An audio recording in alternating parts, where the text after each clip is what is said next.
Gimana kabar kalian? Iya, baik. Sehat semua ya? Ada yang nggak sehat di sini?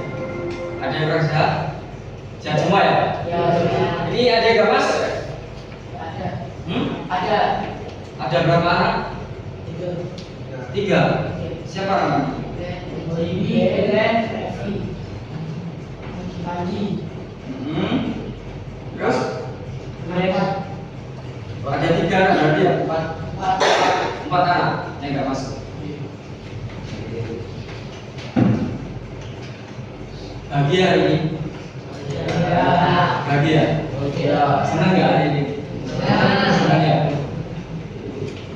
Semangat, tetap semangat apa enggak? Semangat. Oke.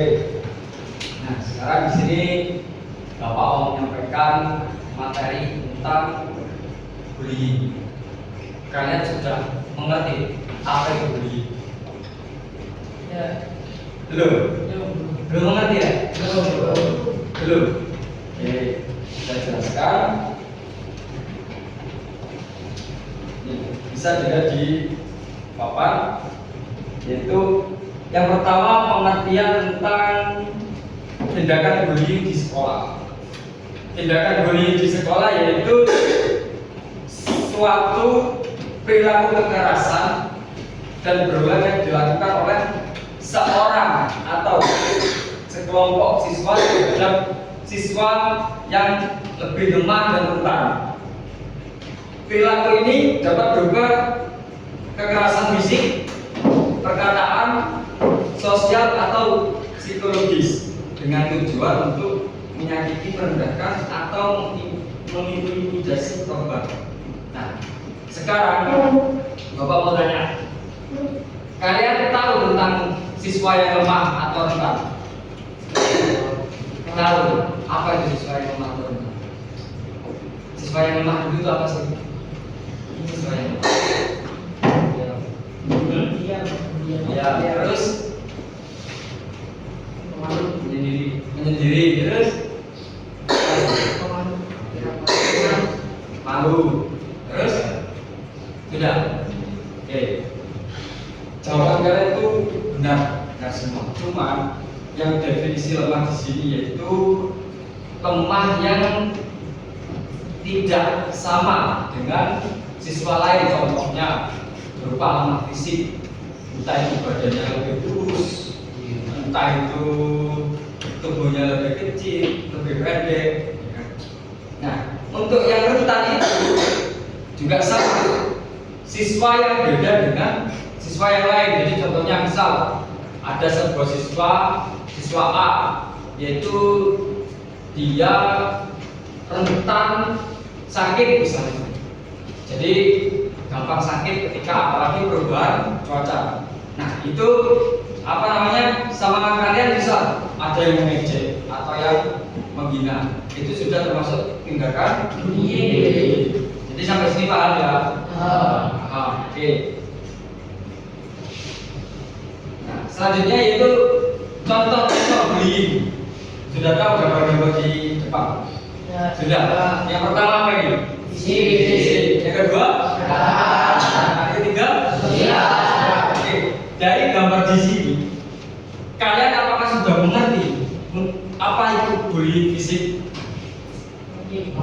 Coba bukan contoh bullying fisik. Terus menendang, terus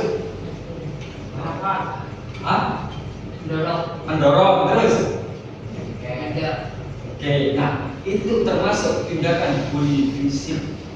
Jadi tindakan kekerasan yang dilakukan oleh sekelompok siswa atau seorang siswa yang menyerang fisik korban, itu termasuk tindakan bullying. Nah, selanjutnya yaitu apa? Perkataan. Sama sudah paham bullying perkataan itu contohnya seperti apa? Mengejek, terus menghina, terus mencaci maki, ya dong? Terus mengolok-olok, ya. Nah, itu termasuk contoh tindakan bullying lewat perkataan. Nah, ini apakah menyakiti siswa lain? Menyakiti. Ya, menyakiti kan pastinya. Misal kalau ada siswa A dihina, wah nggak punya sepeda, wah kalau sekolah mesti jalan kaki, nah itu termasuk tindakan bullying. Nah seperti itu nggak boleh. Ya, nah yang ketiga ada sosial. Kalian sudah tahu tentang bullying sosial? Tidak ditemani. Betul kata Mas Rendra. Betul, tidak ditemani. Jadi menjauhi hubungan sosial. Terus ada lagi menyebarkan gosip. Menyebarkan gosip itu termasuk tindakan bullying sosial atau menyebarkan fitnah. Misal ada siswa A ya kan, yang dia pendiam tiba-tiba disebarin fitnah, dituduh menjadi pencuri. Nah itu juga termasuk tindakan bullying sosial. Nah terus bagaimana cara mencegah? Nah ini ada 4 cara mencegah bullying di sekolah. Yang pertama, menunjukkan empati dan rasa pengertian kepada teman. Kalian tahu ini, menunjukkan empati dan rasa pengertian. Kalau enggak rasa empati itu apa? Belum tahu ya? Belum ya? Rasa empati itu termasuk rasa kepedulian terhadap sesama dan juga rasa pengertian. Rasa pengertian bisa jadi toleransi saling menghargai. Nah, untuk mencegah agar tidak terjadi bullying di sekolah, yaitu yang pertama ini kita harus saling peduli dengan teman kita, terutama teman sekelas. Itu tanpa memandang suku, tanpa memandang agama, tanpa memandang budaya, tanpa memandang fisik terutama. Jadi kalau kalian di kelas ini ya kan, kelas 8C ini mulai dari 1 sampai kelas 3 pasti bareng dong. Ya kan? Itu harus ada rasa kekeluargaan antara sesama. Biar apa? Nanti ketika sudah lulus, kalian tetap menjadi keluarga. Jadi mulai sekarang harus ditanamkan rasa apa? Kekeluargaannya, gitu ya. Oke, yang kedua, berani berdiri untuk teman. Tahu maksudnya? Belum tahu. Maksudnya berani berdiri untuk teman itu berani membela ketika ada teman yang menjadi korban bullying.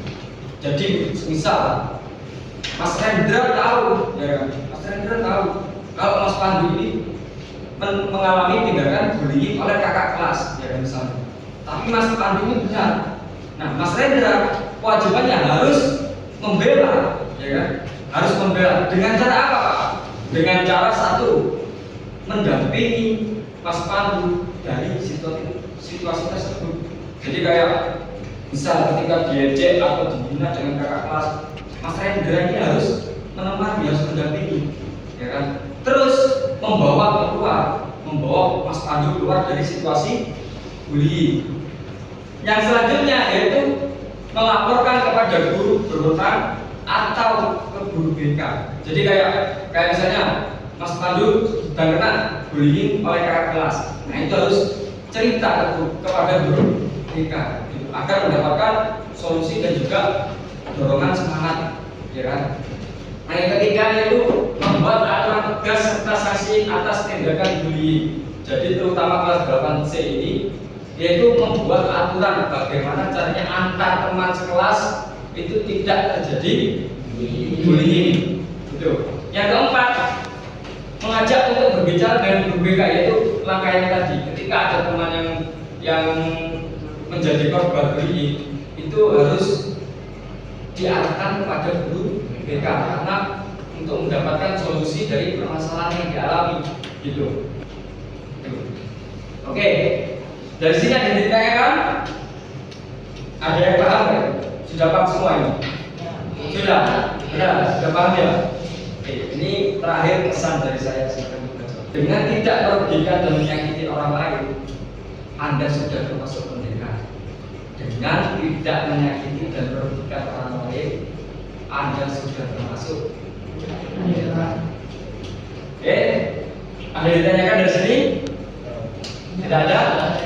Oke, baik, terima kasih atas perhatiannya. Untuk materi hari ini cukup sampai di sini dulu. Saya akhiri. Wassalamualaikum warahmatullahi wabarakatuh.